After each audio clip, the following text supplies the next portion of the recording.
Let's assume two scenarios. 1. A person creates a world in the digital space. People enter it and enjoy it. But at one moment, the servers with this world get damaged and it disappears. It once existed, but now it is only in people's memories. 2. The individual creates the world around him, expressing himself, revealing his potential and desires in abstract spaces. You could say he leaves himself here, his thoughts and ideas. The individual dies.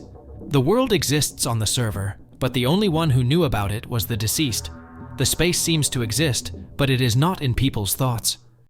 Which of these worlds is more real? Our perception is largely determined by our senses. Vision allows us to see only the visible spectrum of electromagnetic radiation. But is there nothing beyond it? We see only what we are used to seeing, wrote Antoine de Saint-Exupéry. Hearing makes it possible to pick up sound vibrations of a certain frequency. Olfaction reacts to the molecules of substances nearby. Touch senses textures and temperatures. Taste distinguishes chemical compounds. But there are other forms of matter that are inaccessible to direct human perception. Philosophers call human perception limited. Our brain processes information by categorizing objects of experience and assigning meanings to them. On the basis of empirical data, it constructs a mental model of reality, but it is inevitably subjective and incomplete. We do not see the world itself, but what our mind is capable of seeing, wrote philosopher Arthur Schopenhauer. Plato, in his parable of the cave, describes people chained to the wall of a dungeon. They see only shadows of objects in the light of the fire and mistake them for reality itself. How we see the world and the universe depends not only on the physical characteristics of our senses, but also on language, culture, and personal experience. Each person looks at the world as if from his own window, said Albert Camus. The window limits the field of vision and can distort the picture. Deeply studying the world, scientists are forced to rely on indirect methods, to measure radiation in different ranges, to register weak signals with instruments, to build mathematical models. Despite the impressive scientific progress of recent centuries, our understanding of the world remains highly approximate. All we can do is find a useful description of nature. The exact truth is hidden from us, Erwin Schrödinger believed. So, man sees not reality itself, but its reflection refracted through the prism of his subjectivity. It will forever remain a mystery for us, the eternal mystery, as philosopher Vladimir Solovyov wrote. But doesn't this inaccessibility make the surrounding world and the whole universe even more beautiful and deeper? After all, only mystery truly attracts the human mind, pushing it toward the eternal search for truth. Imagine that life would not have originated in our universe. Answer one question. Did this universe exist? But your answer will not be accepted, since you would not exist. There are space objects flying around, planets, galaxies, black holes, flying themselves somewhere and for something, only to eventually come to an end.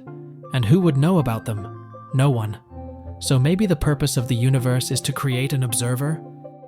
If life and intelligence had not arisen in our world, all these galaxies, planets, and space-time warps would exist in their purest form, without witnesses comprehending them. On the one hand, the material world may well have gotten along without us. After all, rocks exist whether anyone understands them or not.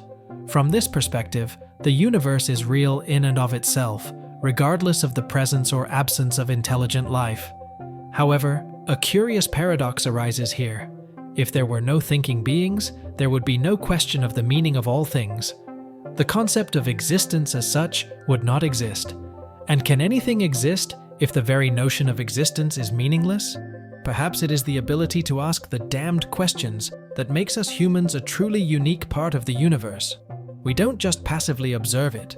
We actively construct reality itself with our awareness and description of the world. What do you think?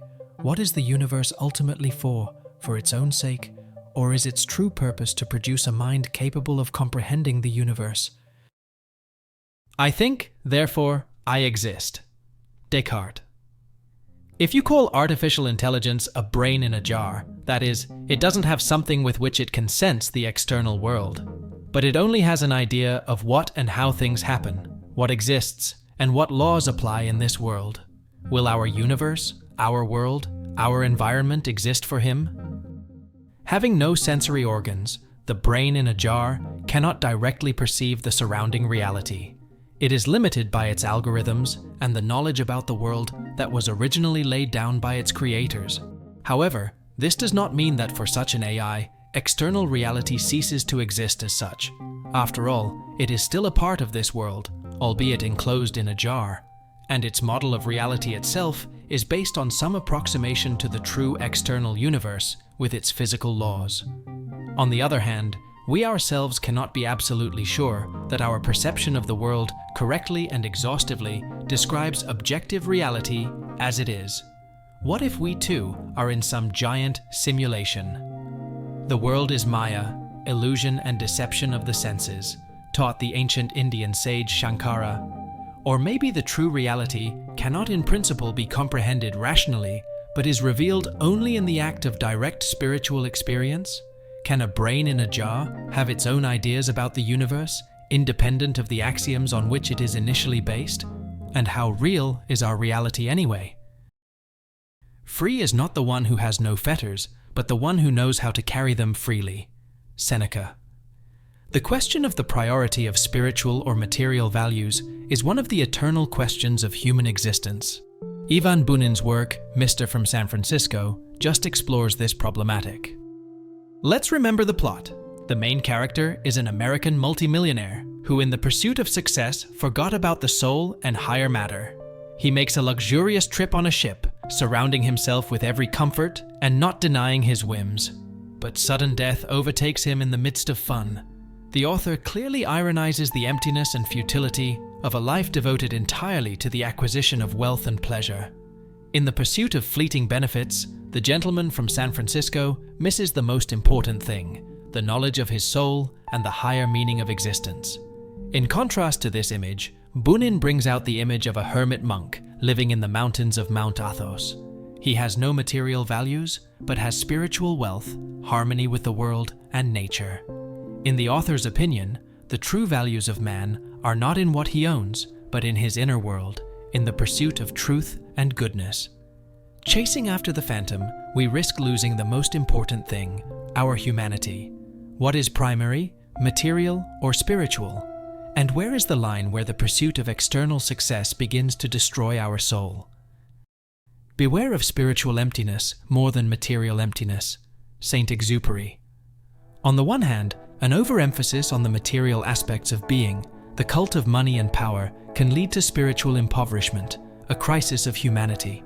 But complete asceticism, renunciation of worldly goods in the name of high ideals, is not a universal solution either. After all, we all live in a material world with its own laws and needs. It is impossible to completely abstract ourselves from it. The ideal that Aristotle spoke about is the golden mean, a harmonious combination of material and spiritual principles, when everyday needs are satisfied, but the soul is not consumed by them and remains open to higher values. This is true humanism, the desire to combine earthly and heavenly, to realize the divine in the simple and ordinary.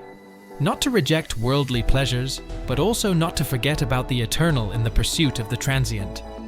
Of course, there can be no universal recipes. Everyone is looking for his own harmony.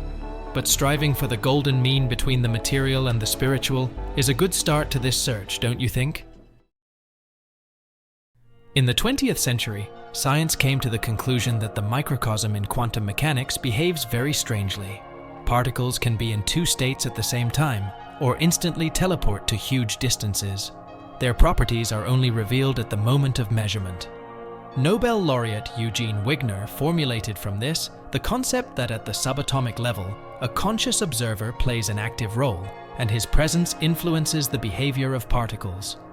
Before we see them, they are simply not there, in the sense we are accustomed to.